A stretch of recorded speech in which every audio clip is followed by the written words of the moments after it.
우리나라한테 지금 이 시점에 24년 이 연말에 또 더군다나 2025년 예산안이 국회 계류 중에 있는 이 상황에 또 뭐 국회에서는 너무나 첨예하게 지금 싸우고 있지만 뭐 다른 일로 싸우고 있지만 굉장히 중요한 또 의사결정을 내려야 되는 상황에서 또 걱정이 되는 것 한 가지를 좀 여쭤보도록 하겠습니다. 물론 뭐 워낙 교수님이 기술경제학의 대가이시고 정말 많은 교수님들의 스승이시니까 이 부분 좀 질문드리도록 하겠습니다. 잠깐 설명을 드리기에 앞서 그 편의상 이렇게 말씀을 드릴게요. 그러니까 우리 한국 경제가 이제 실질 성장률이 이제 계속 1%씩 쭉 떨어지고 있다. 이건 정말 말 그대로 팩트죠. 팩트인데 실질 성장률이 떨어지는 것도 중요하지만 기대할 만한 성장률, 잠재 성장률 자체가 계속 둔화하고 있는 것. 그렇습니다. 이게 참 걱정인데, 근데 저는 이제 잠재 성장률을 이제 대중 여러분들께 가장 쉽게 설명드릴 때 레고 블록으로 이렇게 설명을 드리고 있습니다. 노동 투입이라는 블록, 자본 투입이라는 레고 블록, 마지막 총 요소 생산성이라는 레고 블록. 이 세 개의 레고 블록을 쌓아서 맨 위에 높이가 잠재 성장률이다. 근데 인구 구조 변화 때문에 노동 투입은 쪼그라들 수밖에 없는 구조고 자본 투입도 떨어질 수밖에 없는 쪼그라드는 국면이죠. 그럼 우리가 조절할 수 있는 유일한 것이 이 생산성 위에 있는 레고 블록이다라고 이제 의견을 드립니다. 그럼 이것은 예를 들어서 경영 혁신, 일하는 방식의 혁신, 예를 들면 아니면 뭐 R&D 혁신.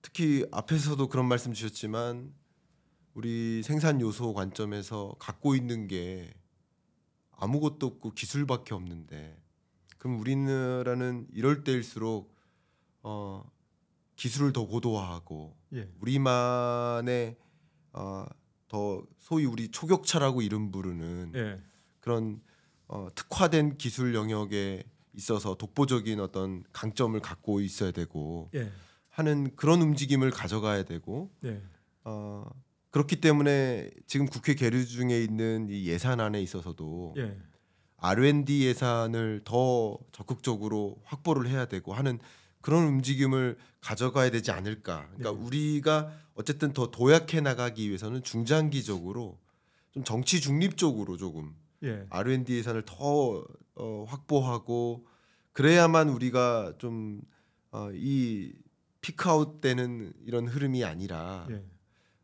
좀 뭔가 다른 그림을 그려갈 수 있지 않을까 하는 생각도 좀 저는 개인적으로 하고 있는데요. 워낙 이 R&D에 대한 고민을 많이 하시는 교수님이시니까 이 부분도 한번 고견을 좀 여쭤보고 싶습니다. 물론 이제 현 정부가 카르텔이라는 걸 가지고 R&D 예산을 줄여야 된다라는 이제 표현을 하기도 했었습니다만 이 부분에 대한 고견을 한번 여쭤보고 싶습니다. 사실 그 연구개발 R&D 굉장히 중요한 거죠. 근데 과거에 우리나라의 R&D가 한때 굉장히 잘 됐습니다. 근데 지금은 상당히 비효율적인 측면이 많이 나타나고 있죠.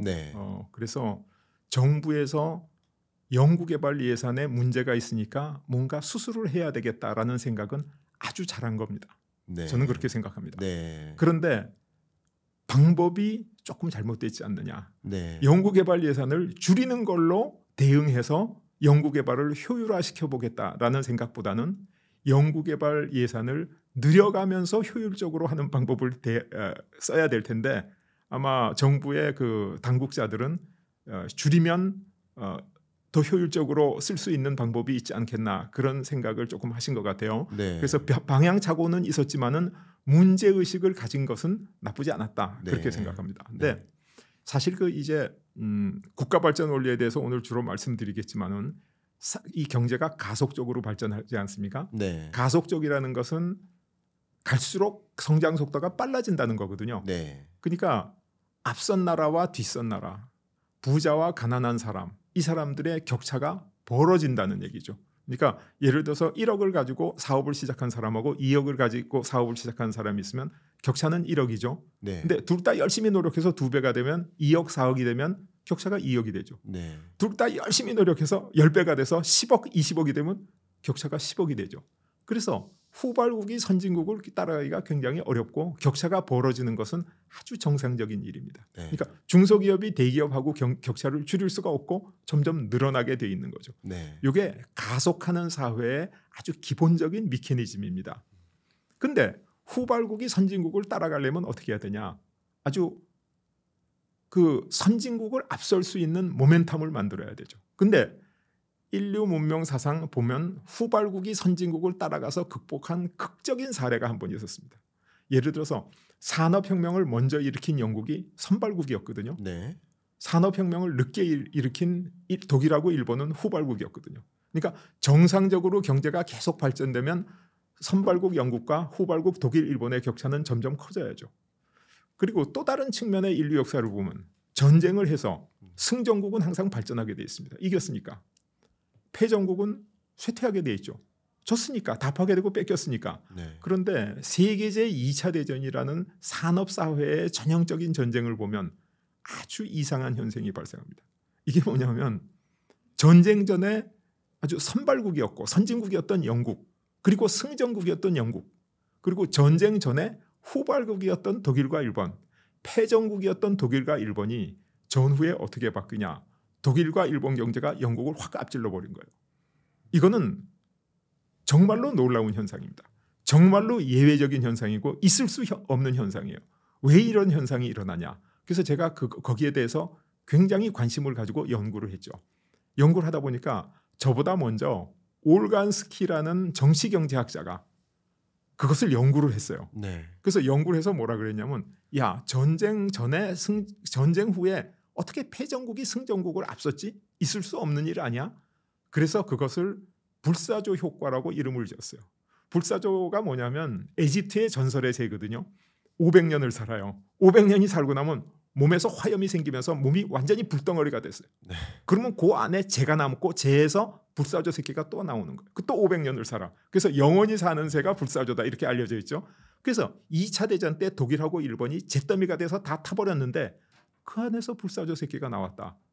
이렇게 이걸 발견했어요. 그래서 그 원인이 뭐냐? 그래서 이제 올간스키가 얘기한 두 가지 원인은, 하나는 이 패전을 하면 이 경제적인 비효율을 조장하는 집단들, 그러니까 노동조합이라든가 생산자 조합이라든가 이런 정치적인 영향력이 있는 집단들이 다 와야 되지 않습니까? 네. 임금이 떨어지고, 그러니까 헝그리 정신이 생겨서 열심히 일하게 된다라는 게 한 가지 이유고, 또 한 가지 이유는 뭐냐 하면 공장이 불타버리면 새로 지으면 신기술로 지으니까 더 효율적인 공장이 생긴다는 거예요. 그러니까 2차 대전 직후에 미국의 베들레헴 제철은 이 제철소 공장이 10년, 15년 묵은 공장들이었거든요. 네. 근데 2차 대전 직후에 지은 일본의 야와다 제철, 신일본 제철은 근대적인 공장이니까 철강 전쟁에서 일본이 미국을 이기게 됐죠. 근데 그 후에 우리는 더 늦게 포항 제철을 세우니까 포항 제철이 더 효율적이죠.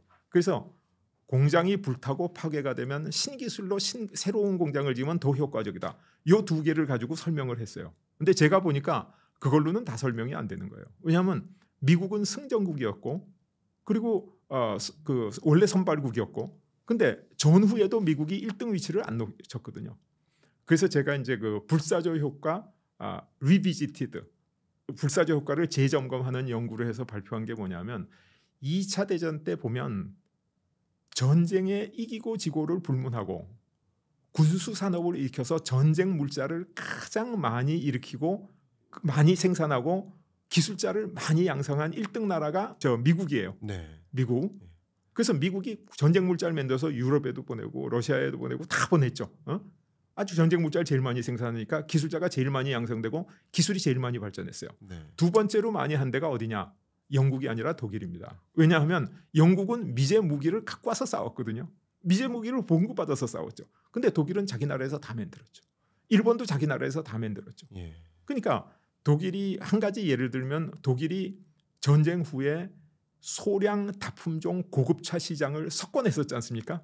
지금 전기차 시대로 넘어가면서 좀 쇠퇴하고 있지만은 우리가 잘 아는 머세데스 벤츠, BMW, 아우디, 폴슈, 이게 소량 다품종 고급차인데 2차 대전 때 독일이 팬더, 타이거 1, 타이거 2, 킹 타이거 그래서 소량 다품종 고급 탱크를 굉장히 많이 만들었어요. 그러니까 전쟁 때 탱크 만들던 산업이 그대로 전후에 자동차 산업으로 옮겨온 거예요.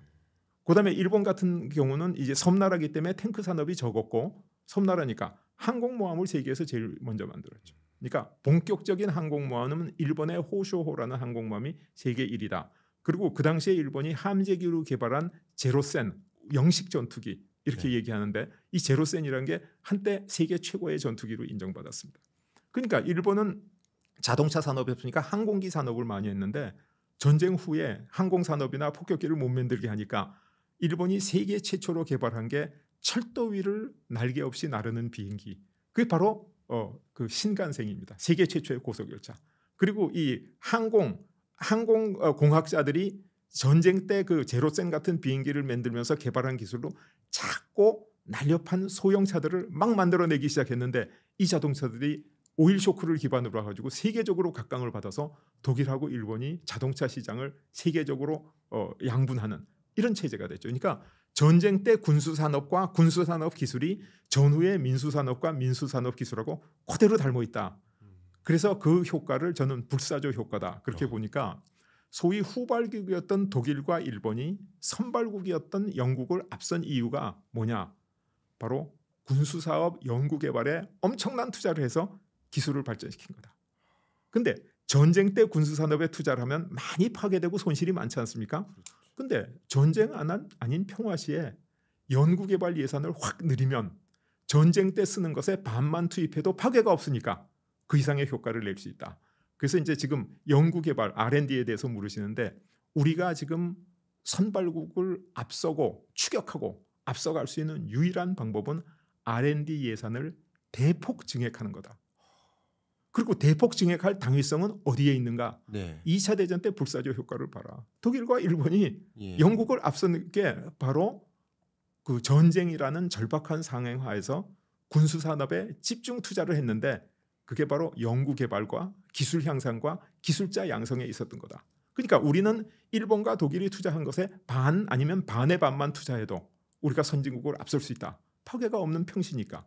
그래서 연구개발 예산은 무리하게 투자해야 된다. 해서 연구개발 예산을 아주 확대할 수 있는 이론적 경제적 이론적 기반을 제가 제공하기 위해서 불사조 효과를 연구하게 된 거예요. 그래서 제가 이 강의를 하면 많은 사람들이 물어요. 그랬다 실패하면 어떡하지? 경쟁에서 지면 어떡하지? 그럼 투자한 거 다 날리잖아. 그런데 그렇지 않다는 게 증명이 됐습니다. 여러분 우리나라가 지금 삼성이 위태롭다. 그러면 삼성이 위태로운 건 한국이 위태로운 거 아닙니까? 상당히 사람들이 걱정 많이 하고 있어요. 근데 한때 더 위험한 나라가 있었어요. 핀란드라는 조그만 나라는 이 노키아라는 회사의 시가총액이 헬싱키 주식시장의 거의 70% 가까이 됐어요. 그러니까 핀란드가 바로 노키아고 노키아가 핀란드고. 그래서 노키아가 망하면 핀란드가 망한다고 누구나 믿고 있었는데 노키아가 망했습니다. 노키아가 망했는데 결국과적으로 어떻게 되냐? 핀란드는 안 망했어요. 그래서 그때 월스트리트 저널에 나온 기사 아주 그 심층 분석 기사에 노키아가 망해서 핀란드를 살렸다. 핀란드에 덕이 됐다. 이런 기사가 나왔어요. 왜 그런가 보니까 노키아라는 회사가 있으면 거기서 연구 개발을 많이 하지 않습니까? 근데 거기서 했던 여러 가지 연구가 전부 주력 상품이 안 되는 거예요. 주력 상품 외에는 전부 사장되는 거예요. 근데 노키아가 망하고 나니까 분해가 됐죠.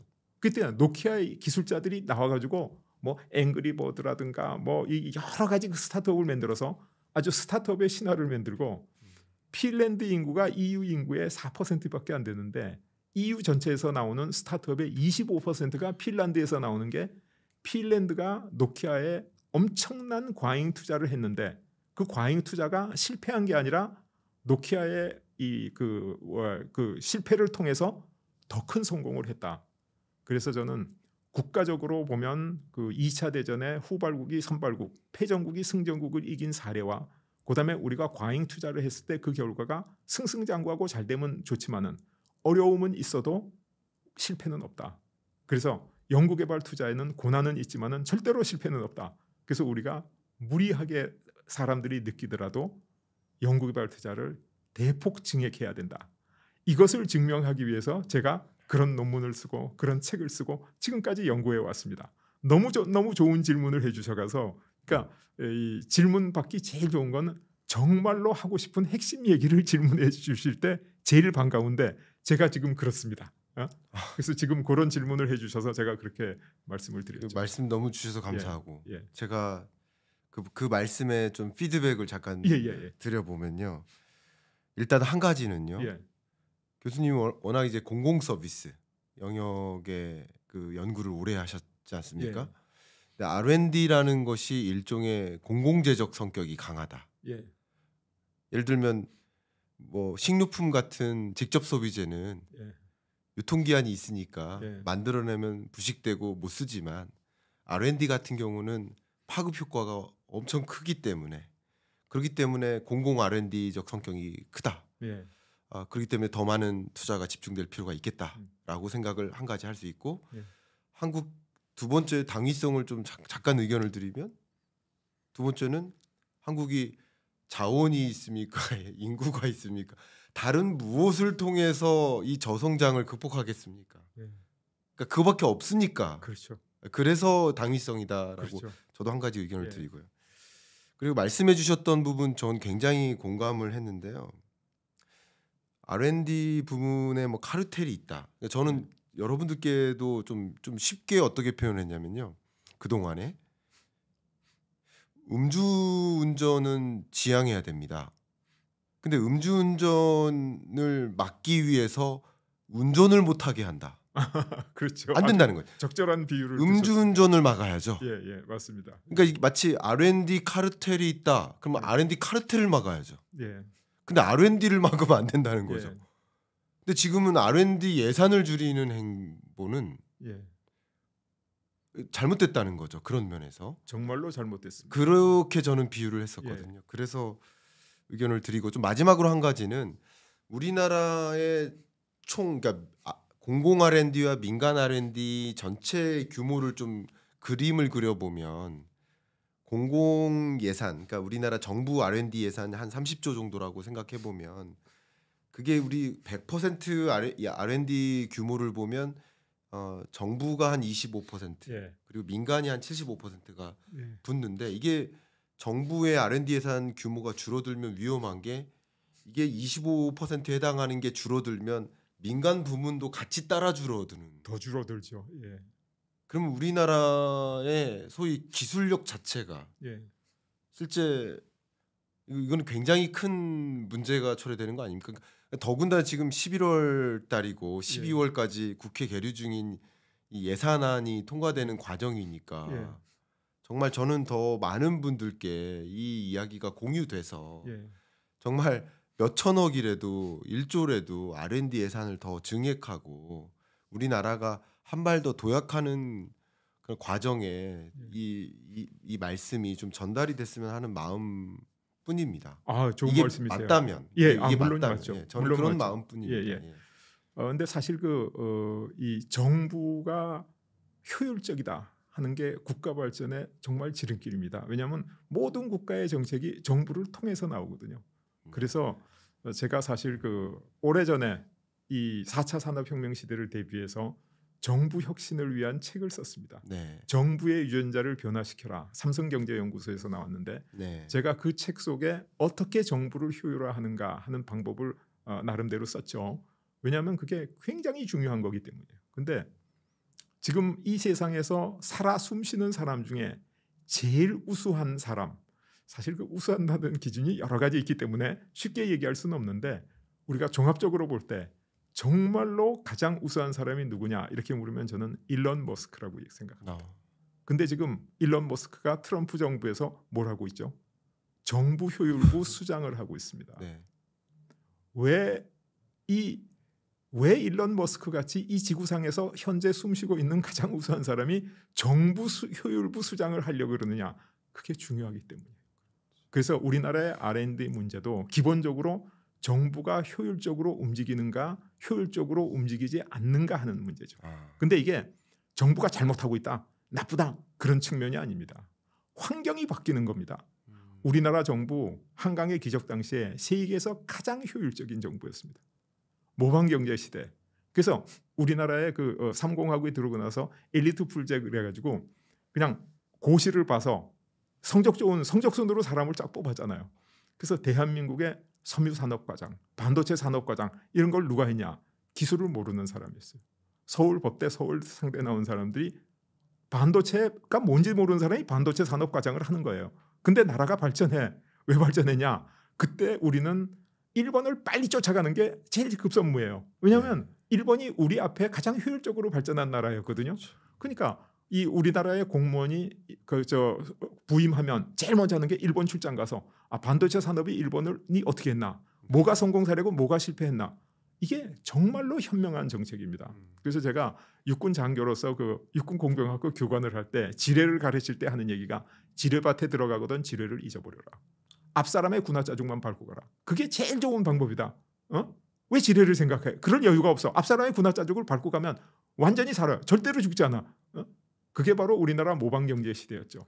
그런데 지뢰밭 중간까지 갔는데 앞 사람의 군화자죽이 안 보인다. 그럼 어떻게 되냐? 그때부터 전문가가 돼야 되는 겁니다.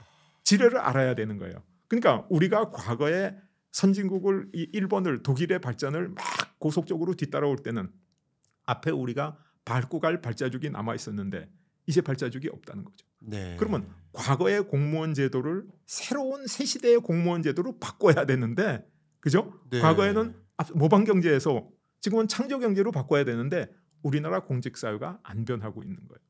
그래서 공직 사회가 잘못됐다는 게 아니라 시대 환경은 변해서 산업 사회가 지식 산업 사회로 확 가고 있는데 우리나라 공직 사회가 산업 사회의 공직 사회를 그대로 갖고 있으니까 R&D 예산을 줄여라라는 결론이 나오는 거예요. 그래서 지식 산업 사회로 가려면 R&D 예산을 지금 말씀하신 건 더 늘려서 더 효율적으로 만들고, 음주운전이 나서 운전을 못하게 하는 게 아니라 더 많은 사람이 음주운전을 안 하도록 만드는 걸 만들어야죠. 음주운전 사고 나서 죽은 사람보다 운전 못해서 병원 못 가서 죽은 사람이 더 많아지면 되겠습니까? 그러니까 지금 우리나라의 공직사회를 개혁하지 않으면 안 됩니다. 그래서 저는 트럼프에 대해서 여러 가지 평도 있고 트럼프가 거친 사람 아니에요. 보면 좌충우돌하고 그래서 우려하는 사람도 있는데 트럼프 정부가 들어서면서 제일 먼저 한 일이 정부 효율부의 수장을 지구상에서 가장 명석한 사람에 임명했다. 놀라운 일이에요. 그만큼 트럼프가 미국을 발전시킬 수 있는 해안이 있는 사람이다. 그래서 대한민국을 발전시킬 수 있는 해안이 있는 분이라면 정권을 잡으면 제일 먼저 정부 효율화를 했어야 된다. 저는 그렇게 생각하고 우리나라의 정부를 한국 실정에 맞게 효율화하는 방안으로 제가 연구한 게 바로 정부의 유전자를 변화시켜라라는 책인데 오늘 시간 관계상 그거 다 소개할 수가 없어서 좀 안타까운 생각은 듭니다. 네, 말씀 정말 감사하고 특히 이제 트럼프 행정부가 2025년에 시작되는데 말씀하셨던 것처럼 일론 머스크라는 정말 미래를 그리는 인물이 정부 효율성위원회 위원장이 되어서 연방 정부의 이 회계 장부를 보면서 비효율적으로 운영되는 그 예산을 효율적으로 옮겨 잡을 것이고 아마도 미래 기술 위주로 옮기겠죠. 규제도 미래 산업 지향적으로 규제 완화를 추진하겠죠. 그게 트럼프가 그림 그리는 그림일 것이고요. 야, 이렇게 그림 그려가는데 우리는 여전히 예전의 그 모방 경제의 모습의 정부를 갖고 있다면 안 되겠다라는 생각을 하고요. 정말 안타까운 거고 교수님께서 제가 또 과거에 말씀해 주셨던 제가 한 수십 년 전에 교수님 그 수업 들을 때 생각했던 갑자기 그 표현이 떠오르는데요. 그러니까 말씀해 주셨던 거랑 좀 일맥상통한데요. 과거에 우리가 그러니까 추격하던 그러니까 소위 후진국일 때는 혹은 개발도상국일 때는 그 일본과 같은 선진국 모델을 그대로 따라하기만 했으면 됐으니까 암기만 잘하면 됐다는 거죠. 그러니까 이제 소위 공무원이든 아니면 인류 기업의 주요 인재들의 덕목은 암기하는 사람인 거예요. 암기자라는 사람. 근데 이제는 말씀하신 대로 발자국이 없는 거예요. 이미 우리는 선진국에 온 거고 우리만의 모델을 찾아야 되니까 지금은 이제 암기자라는 사람이 인재가 아닌 거잖아요. 이제 창조하는 사람, 그러니까 정해져 있는 답을 암기하는 능력이 아니라 질문할 줄 알고 문제 제기할 줄 알고 그럼 이제 과거의 엘리트 공무원은 지금의 엘리트 공무원이 아닌 거잖아요. 그렇지 않습니까? 오히려 미래를 그림 그리고 왜 과거와 같이 이렇게 했지? 이렇게 해야 되는 거 아니야? 라고 계속 문제 제기하고 질문할 줄 알고 그런 다른 인물이 계속 등장해야 되는 거 아니겠습니까? 그냥 단순히 미국을 칭송하는 게 아니라 이거는 좀 계속 제가 또 질문 드리겠습니다. 그래서 만약에 일론 머스크를 한국에 불러와서 정부 R&D 문제를 어떻게 해결할까 물으면 절대로 R&D 예산을 줄이라고 하지 않을 겁니다. R&D 예산을 대폭 증액하라. 그러나 이렇게 더 효율적으로 만들어라. 이렇게 가겠죠. 그게 성공하는 방법입니다. 그러겠죠. 일론 머스크가 만약에 정말 뭐 그렇게 됐다면 정말 그랬을 거라고 생각이 됩니다.